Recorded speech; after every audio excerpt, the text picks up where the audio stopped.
পুজো সবসময় ভালোই হয়, ভালোই কাটে, কারণ মায়ের আগমনে সকল অশুভের বার্তা নাশ হয়। তো সেক্ষেত্রে সবার ভালোই কাটুক, এটাই মায়ের কাছে প্রার্থনা করি।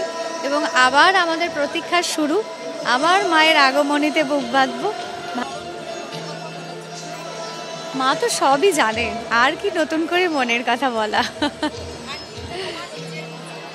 একদম,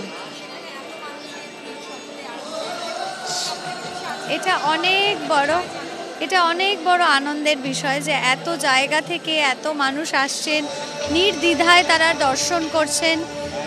রাজীব দা এবং কস্তুরীদির তত্ত্বাবধানে, তার সাথে এখানকার প্রশাসনের সহযোগিতায় এত নিশ্চিন্তে নির্বিঘ্নে, অবশ্যই মায়ের আশীর্বাদে, এত বড় একটা দক্ষিণপাড়া দুর্গোৎসব কমিটির যে দুর্গাপুজো, এত মানুষের ভিড়ে সমস্ত কিছু যে ভালোই ভালোই আমরা সকলে করতে পেরেছি।